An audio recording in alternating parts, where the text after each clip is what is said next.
여러분 반갑습니다. 이노균입니다. 이번에는 미국의 발전사, 민간 경비 역사 중에서 미국의 발전사를 한번 알아보도록 하겠습니다. 제가 오늘 어제부터 오늘까지 해서 이제 민간 경비 역사에 대해서 다 자료를 정리했는데 마침 오늘 일요일인데 제가 즐겨보는 드라마가 있습니다. 신사와 아가씨. 요즘 굉장히 인기 있는 드라마죠.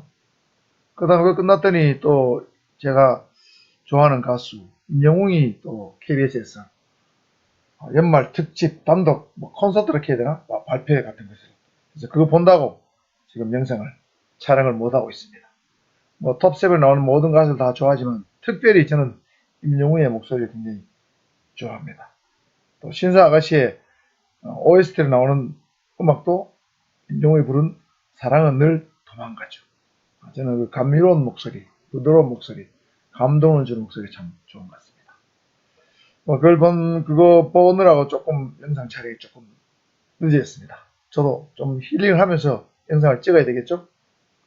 사람은 누구나 자기가 하고 나면 기분이 좋아지고 행복해지고 좀 뭔가 마음이 뿌듯한 그런 일들이 누구나 한두 가지는 있어야 된다고 생각합니다. 또 있는 것이 맞고요. 그래서 적절히 살아가면서 일도 해야 되지만 적절히 자기 나름대로 스트레스를 풀고 힐링을 하고 힐링을 받고 하는 과정도 필요한 것 같습니다. 여러분들 이게 유튜브 영상을 듣는 것이 쉬운 일이 아니죠. 만드는 저도 힘들지만 듣는 여러분도 굉장히 힘들어 생각합니다.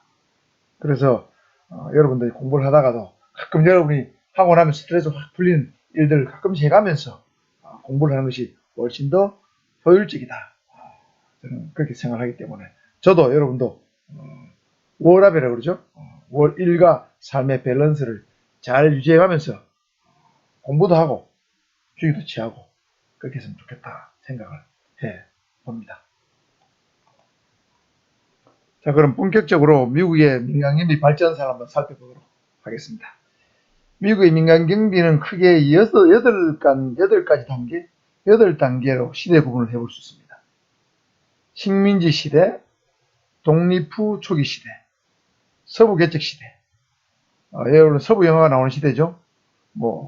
금괴가 나오고 금광이 나오고 역마차가 나오고 금괴를 노리는 갱들이 나오고 이런 것들이죠. 총잡배가 나오는 시대입니다. 그 다음에 남북전쟁 시대, 링컨 대통령이 나오는 시대죠.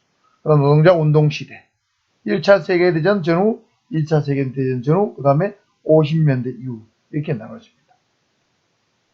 그래서 1차, 2차 세계대전 이런 건 여러분 대충 다 알지만 요 앞에 5단계는 순서가 헷갈릴 수 있겠죠? 요 순서를 여러분 좀 잘 외워두셔야 됩니다.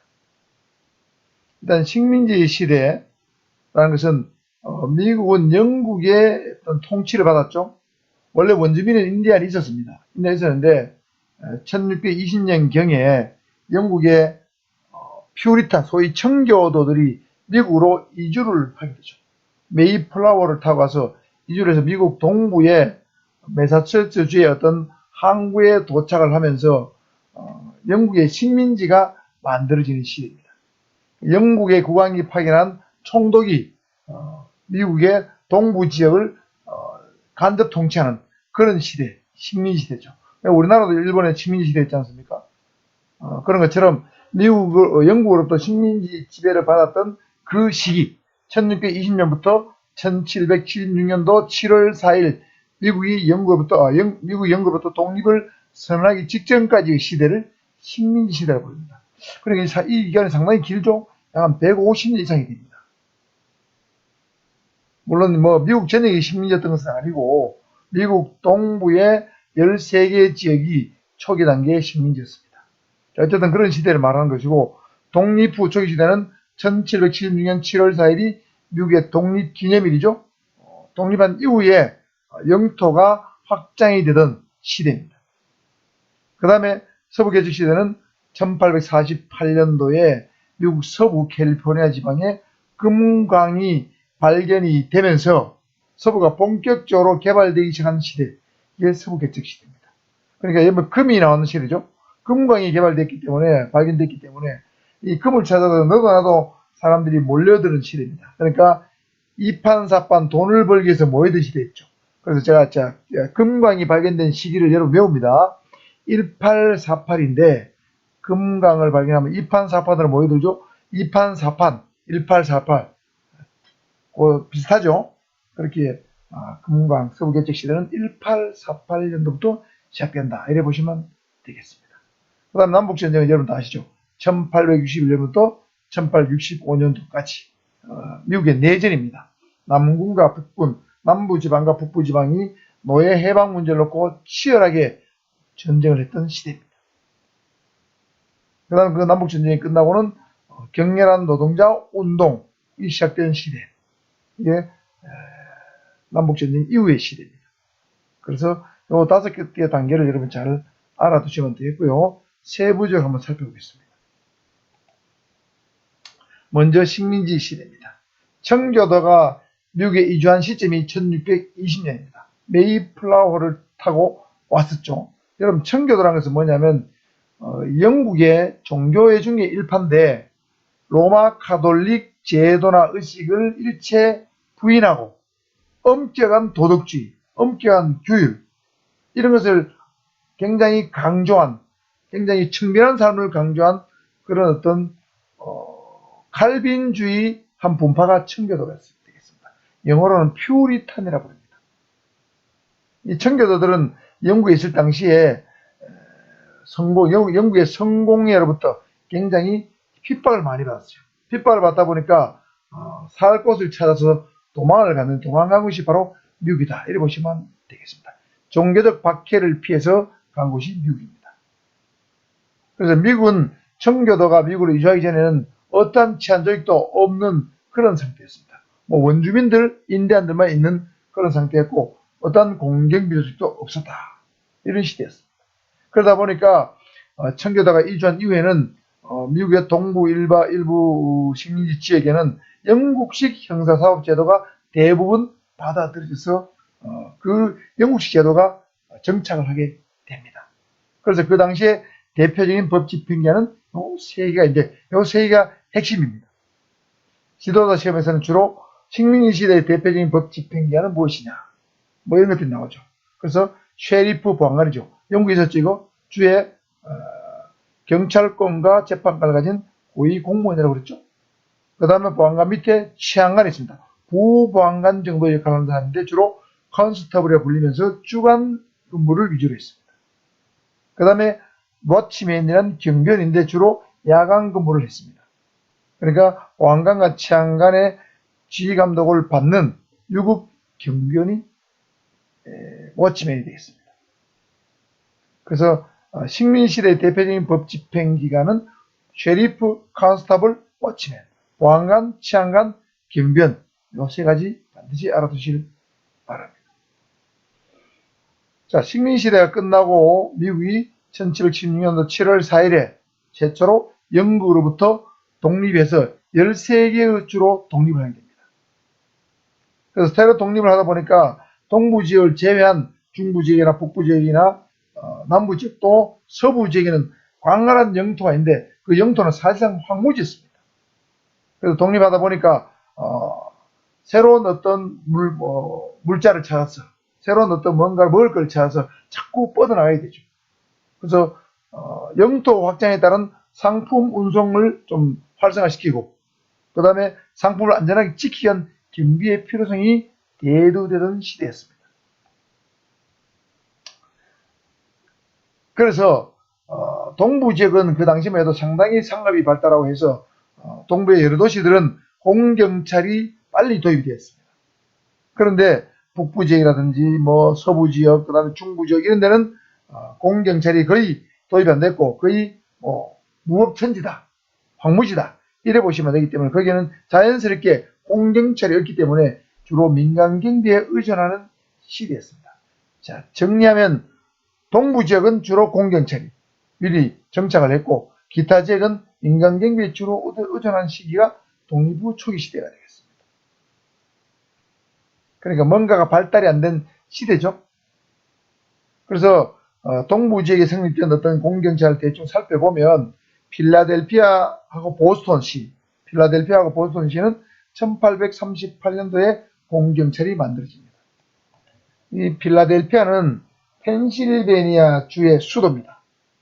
펜실베니아 수도입니다. 미국 동부에 있습니다. 그 18세기 미국 독립한 초기에는 사실은 미국의 수도가 필라델피아였습니다. 지금은 그 당시에는 인구가 얼마 안 됐습니다. 인구가 한 9만 명 정도? 일단 독립 후 1770년대 후반에는 인구가 9만 명 정도 됐는데 지금은 인구가 한 170만 명 정도 돼서 미국의 5번째 대도시라고 합니다. 그 다음에 보스턴 여러분 다 알잖아요. 보스턴 마라톤이 있었던 곳이죠. 보스턴. 여기는 역시 이 당시에는 인구가 9만인데 지금은 약 한 70만 정도의 도시로 커졌습니다. 그 다음에 뉴욕, 세계 심장부죠. 뉴욕은 세계의 심장이죠. 미국의 현재 수도입니다. 그 당시에 인구가 벌써 40만이었어요. 그런데 현재는 인구가 1000만 정도 된다고 합니다. 미국 제1의 도시입니다. 뉴욕시에는 1845년도에 공경찰이 이미 만들어져서 치안을 유지했다는 거죠. 그 다음에 시카고는 1851년도에 공경찰이 만들어졌는데 시카고는 어디쯤 있냐면 지도를 한번 보겠습니다. 자, 이게 대체로 동부 지역인데 여기 보스턴이 있죠? 뉴욕이 있습니다. 그 다음에 여기 워싱턴이 있고 자, 여기 시카고 있죠? 여기 시카고 있는데 여기 약간 갈색으로 보면 이 부분이 미국의 거대한 호수 오데오입니다. 마지막 오데오의 서쪽 끝에 여기 시카고라는 도시가 있어요. 시카고에는 1851년도에 공경찰이 만들어지고 신시내티에는 1852년도, 볼티모어에는 1857년도에 만들어지는데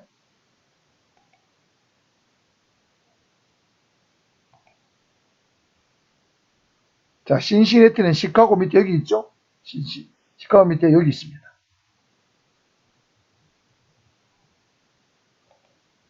그 다음에 볼티모어는 내 지도에 잘 안 나오는데 볼티모어는 여기 보스턴과 뉴욕 이 부분에 있습니다. 이 부분에 있어요. 여기 있죠? 여기 있죠? 뉴욕 밑에 여기 있죠? 발티모어는 아닌데 볼티모어 여기입니다. 뉴욕 밑에 볼티모어 여기 있습니다. 그러니까 대체로 보면 보스턴, 뉴욕, 볼티모어, 시카고, 신시내티 이런 도시들은 미국의 동부 지방에 있는 곳인데 여기는 공경찰이 일찍부터 만들어졌다. 이렇게 이해하시면 되겠습니다. 그리고 나머지 이 서부 지역, 그 다음에 북부 지역, 남부 지역은 거의 무업천지였다. 공경찰이 거의 없었다. 민간경비 주로 운영했다. 이렇게 이해하시면 되겠습니다. 그 다음에 이 시기에는 노예 추적 사설 탐정이 만들어진 시대입니다. 노예 추적 사설 탐정은 뭐냐면 이 시기에 동부 지역은 상호업이 굉장히 발달해가 있었고 남부 지역은 소위 말해서 목화 담배를 주로 생산하는 곳이었는데 주로 목화를 생산하는 데는 굉장히 힘이 든 일이었어요. 그래서 아프리카에서 돈을 주고 사가온 노예들이 주로 노동을 하면서 백인들의 배를 불려주는 그런 실정이었습니다. 그런데 이 노예들이 너무 힘드니까 백인들이 너무 못 살게 하고 학대를 하니까 북부 지역으로 주로 북부로 동부로 도망을 많이 갔어요. 도망을 많이 가다 보니까 이 노예를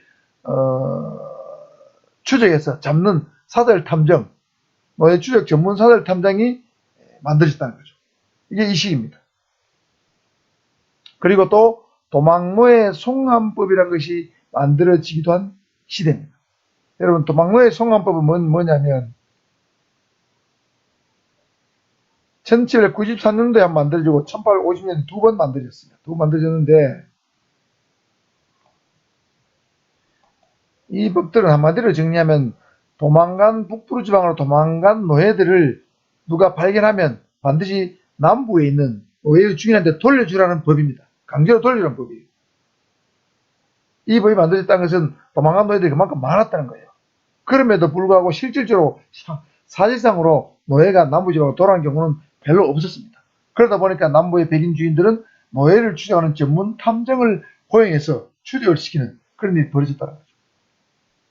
자, 독립 초기 시대는 한마디로 정리하면 동부지방에는 공경찰이, 기타 지역에는 민간경비가 주로 발달했고 노예 추적, 사설 탐정 또는 도망노예 송환법이 만들어진 시기로 이해하시면 되겠습니다.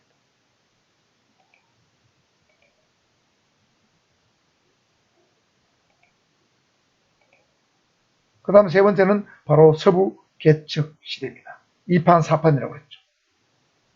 서부의 캘리포니아의 금강이 발견이 됐습니다.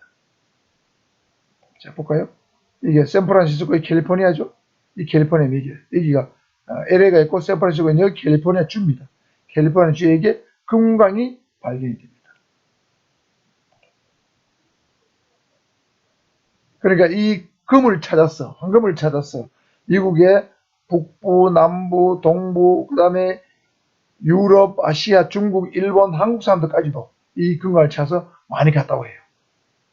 특히 중국 사람, 일본 사람도 굉장히 많이 갔다고 합니다. 그러다 보니까 여기는 금을 훔쳐가는 사람, 강도질 하는 사람, 절도하는 사람이 너무 많아지는 거예요. 이 금을 둘러싼 범죄가 굉장히 많이 발생이 되죠. 그런데 아까 공경찰이 없다고 그랬죠. 공경찰이 없다 보니까 역시 금을 지키기 위해서는 민간 경비에 의존할 수밖에 없습니다. 그러니까 서부 지역은 공경찰 부조리해 가지고 동부 지역보다 민간 경비의 정착이 더 빨리 이루어진 것이 특징이 되어 있습니다. 그리고 이 시기에 이 금을 서부는 발달하지 않는 곳이니까 금을 필요한 것은 동부 지역, 뭐 보스턴이나 워싱턴이라든가 하면 뉴욕 같은 뭐 이런 데 필요한 거예요. 그러니까 이 금을 동부로 나르기 위한 어떤 수송수단이 필요한데 초기에는 여러분 역마차, 서부 영화에 나오죠. 역마차에 주로 의지했는데 역마차로는 물건을 수송하는데 너무 시간이 많이 걸리고 힘들고 중간에 강도도 많이 당하니까 미국 정부에서 머리를 짜내서 대륙횡단 철도를 부설할 계획을 세워서 대륙횡단 철도가 만들어지는 시대입니다. 그래서 대륙횡단 철도가 만들어지니까 전문 운송업체가 등장을 하게 돼요. 예를 들면 금을 서부에서 동부로 날아주는 아메리칸 익스프레스라든가 아담스 익스프레스 같은 회사가 만들어지는 거죠.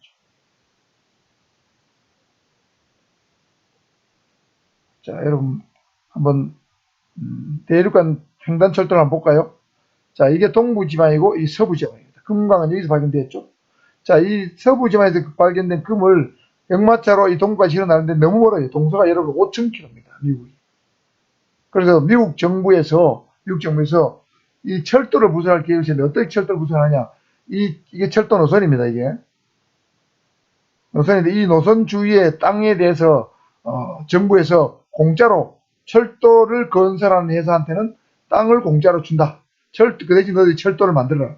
해서 두 회사가 선정이 됩니다. 자, 샌프란시스코에서 여기까지는 센트럴 퍼시픽이라는 철도 회사가 선정이 돼가지고 철도를 자기들이 돈을 들여 만듭니다. 땅은 미국 정부에서 공짜로 주고 철도를 부선한 거는 이 회사에서 돈을 뗀 거예요. 그 다음에 여기서 여기까지는 유니언 퍼시픽이라는 철도 회사가 철도를 건설합니다. 그래서 중간에 여기서 만난 거예요. 여기서 만나가지고 두 개의 철도가 만나서 대륙간 횡단철도가 최초로 완성된 시점이 1859년도입니다. 그래서 약 3,000km의 대륙간 횡단철도가 먼저 만들어져요. 그 이후에 여기 일부가 만들어지고 나머지도 이렇게 연결되고 이런 북쪽에 있는 횡단철도, 중간에 있는 혈등철도, 또 남쪽에 있는 철도는 그 이후에 순차적으로 만들어지게 됩니다. 여기서 말하는 횡단철도는 이것을 말하는 겁니다.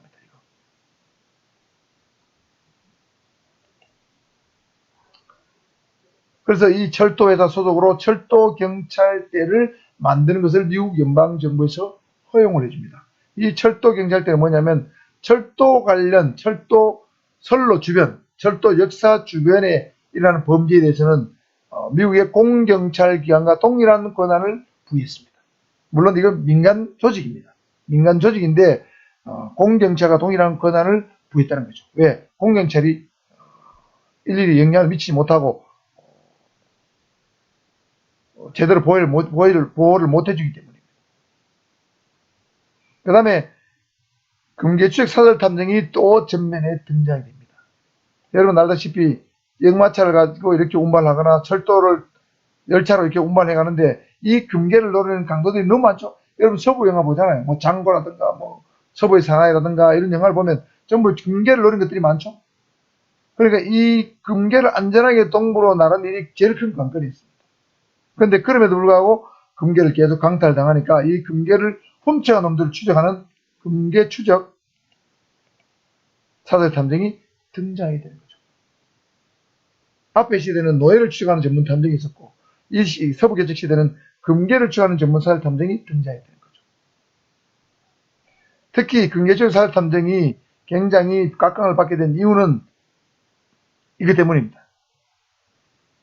예를 들면 이 미국에 이 광활한 이렇게 선이 있죠. 이렇게 주 단위가 있는데 주의 경계를 넘어서 이렇게 막 도망을 가게 되면, 강도들이 도망가게 되면 주 경찰이 극소수였습니다. 극소수였는데 주 경찰은 예를 들면 뭐 잡을 생각도 없거니와 주의 경계를 넘어 추적 안 합니다. 그런데 금괴 추적 사설 탐정들은 주의 경계를 넘어서 도망을 가더라도 금괴 추적 강도범들이 계속 끝까지 잡을 때까지 가는 거죠. 왜냐하면 돈을 받고 가는 용병이나 마찬가지니까. 그러니까 주의 경계에 구애받지 않고 추적이 가능했기 때문에 많은 어떤 금괴를 회수할 수가 있었어요. 이것이 금괴 추적 사설 탐정이 좀 각광을 받게 된 이유입니다. 이때 금광이 발견되고 대륙횡단 철도가 부설되면서 민간경비 산업이 굉장히 발달하게 되는데, 이때 재미를 본 사람들이 좀 나옵니다. 돈을 많이 번 사람들이죠. 대표적인 사람이 바로 핑커턴이요. 그 다음에 페리 브링스, 에딘 홈즈 또는 홀메스라 부르는 사람입니다. 이 세 사람의 특징들을 알아둬야 됩니다. 핑커턴은 나중에 한 번 더 설명할 게 있을 겁니다. 가장 중요한 인물이 미국 민간 경비의 아버지다. 사설 탐정의 아버지다. 민간 경비 산업의 대표자다. 이래 보시면 됩니다. 그 다음에 페리 브링스는 장갑차를 이용해서 전문적으로 운송해준 회사를 만들어서 돈을 벌었습니다. 그 다음에 홈즈 또는 홀메스는 보스턴에 전자침입 경보회사를 최초로 만들어서 이걸로 또 돈을 벌었어요. 브링스나 홈즈는 하나의 한 분야에 특화되어 있었지만, 핑커턴은 다양한 분야에 손을 대서 다양한 분야에서 돈을 굉장히 엄청나게 벌었습니다. 핑커턴의 업적은 이어서 한번 좀 이따 설명을 다시 드리겠습니다. 예, 앞에 지도하고 비슷하지만 좀 더 칼라로 이게 3,000km 최초로 만들어진 대륙횡단 철도입니다. 그 다음에 올라라 대륙횡단 철도는 뉴욕에서 샌프란시스코까지 5,000km가 이어져 있죠. 그 다음에 뭐 2차로 만들고 3차로 만들고 4차로 만들고 이런 식으로 철도가 만들어졌습니다. 그 다음에 이 철도를 중심으로 간선철도가 다 이어져서 지금 미국의 동서남북을 연결하고 있죠. 자, 핑커턴의 업적입니다. 너무나 많습니다. 1번부터 볼까요? 11번까지 있죠. 10번까지 보면 되겠습니다. 자, 이 핑커턴은 누구냐? 요 사람이에요. 요 사람. 뭐 수염이 톱스라에 나가지고 좀 촌사람처럼 못생겼잖아요. 못생겼는데 예를 들어 사업적 수완 굉장히 뛰어난 사람이었어요. 이분은 누굴까요? 여러분 이 얼굴 자막 가보면 생각이 안 납니까? 바로 미국의 제16대 대통령 에이브람 링컨입니다. 링컨과 사설탐정 또는 민간경비회사의 대표가 같이 나란히 서 있다. 이 사람은 국군의 장군입니다. 리 장군이요. 사설탐정회사 대표가 링컨과 같이 있단 말은 링컨과 핑커턴은 뗄래야 뗄 수 없는 그런 긴밀한 사이였다는 것을 보여주는 거예요. 이 사람은 미국 최초의 여성 탐정 케이트 원이라는 여자입니다. 핑커턴 회사에 고용된 최초의 여성 탐정이에요. 여성 탐정이 바로 링컨 대통령이 암살되는 정보를 입수하고 미국의 대통령이 암살되는 걸 결정적으로 막는 데 기여를 한 사람이 바로 이 여성 탐정입니다. 케이트 원. 물론 이것은 시험에 나오지 않지만 여러분 탐정 교육을 받게 되면 나옵니다. 자, 그래서 핑커턴은 원래는 시카고의 최초의 사법경찰관으로 임명되었습니다. 1843년도에. 핑커턴은 원래 아일랜드 사람입니다. 스코틀랜드 사람이었는데 미국으로 이민을 와가지고 시카고 쪽에 정착을 해서 있었는데, 산에 갔다가 나무를 캐러 산에 갔다가 말이죠. 위조 지폐를 만드는 일당을 발견하고 검거하는데 결정적 공헌을 한 대가로 시카고 최초로 디텍티브 사법경찰관 또는 형사로 임명이 됩니다. 처음부터 좀 형사의 자질이 있었던 사람이에요. 그러다가 7년 후에 퇴직합니다. 퇴직해서 2개의 미국의 철도회사와 계약을 해서 미국 최초로 철도 경찰 업무를 수행을 합니다. 그리고 바로 1년 뒤에 회사를 하나 차려요. 핑커턴 전미 탐정사무소. 이거는 우리말로 이렇게 번역했는데 원어는 핑커턴 내셔널 디텍티브 에이전시입니다. 이거를 핑커턴 국가형사국이다. 뭐 이렇게 번역한 사람들인데 이것보다는 여기서 내셔널은 미국 전역을 커버한다는 의미의 전미, 국내, 핑커턴 국내 탐정사무소 이렇게 번역하는 것이 옳을 것 같습니다. 그래서 이 핑커턴 전미 탐정사무소는 주로 열차 강도를 체포하는 데 주력을 했습니다. 그 다음에 열차 경호도 하고 반노조 활동을 통해서 유명해졌습니다. 그 다음에 특이한 게 하나 더 있는데 범죄자를 유형별로 정리하는 방식은 오늘날 프로파일링 소기법에 영향을 주었다. 무슨 말이냐면 핑커턴은 이 탐정사무소를 만들어서 뭐 열차 강도가 많이 생기니까 열차 강도의 특징들 유형별로 정리를 하는 거예요. 정리하다 보니까 강도들이 다 하는 범죄 수법이 다르다는 거죠. 그걸 정리해서 어떤 수법에 따라서 추적을 다른 방식으로 한 거예요. 그리고 굉장히 뛰어난 사람이었죠. 그것이 바로 프로파일링이죠. 범죄자의 수법을 유형별로 분류하는 기술, 이게 프로파일링입니다. 이걸 이렇게 했다는 거죠, 핑커턴. 그 다음에 1855년도는 노스웨스트 경찰 사무소로 번역했는데 원어는 노스웨스트 폴리스 에이전시입니다. 북서부 경찰 기구 또는 북서부 경찰 사무소입니다. 폴리스라는 말을 썼지만 사실은 민간 기구입니다. 요 역시 미국 서부 지역의 철도 경비 운송을 맡았습니다. 그 다음에 57년도에는 핑커턴 방호 순찰대를 또 만들어요. 핑커턴 프로텍션 패트롤이죠. 뭔가 보호하는 순찰, 보호 순찰, 핑커턴 방호 순찰로 번역을 했습니다. 역시 열차 강도 체포, 그 다음에 열차 호송 경비를 주로 하는 회사입니다. 그 다음에 1861년도에는 남북전쟁이 시작되는 시점이죠. 링컨이 대통령에 당선된 해입니다. 이때는 육군 첩보부를 한 첩보기관을 설립해요. 그래서 링컨 대통령의 암살 미수 사건을 사전에 방지해서 링컨 대통령의 신임을 받게 됩니다. 어떤 철도회사에서 링컨 대통령을 암살을 한다는 정보를 줘서 그 정보를 핑커턴에 주면서 이 정보가 사실인지 확인해라. 오다가 내려왔어요.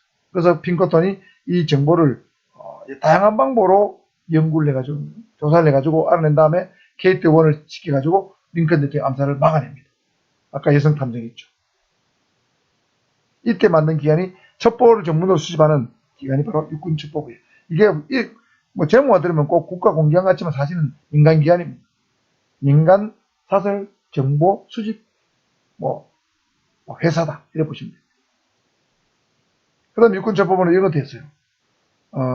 그 당시에 남북전쟁이 한참 무르익을 무렵에는 남북전쟁 말기에는 남북군이 북군의 경제 질서를 교란시키기 위해서 위조지폐를 대량으로 만들었어요. 그래서 위조지폐를 적발하는 임무도 이 육군첩보부에서 했습니다. 그리고 이 육군첩보부는 나중에 미국의 대통령 공식 경호기관인 비밀경호국, 소위 말해서 SS, 시크릿 서비스로 바뀌게 됩니다. 미국에는 민간이 만든 기구가 연방의 중요 정부기구로 바뀌는 게 많아요. 육군첩보부가 SS로 바뀐 게 대표적인 예입니다.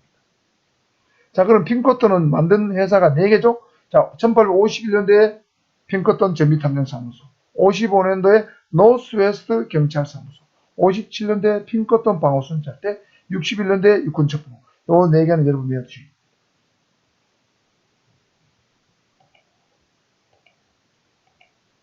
그 다음에 1883년경이 되면은 보석 상연합회하고 계약을 맺어가지고 보석 관련 정보를 집중적으로 관리하면서 돈을 벌게 됩니다.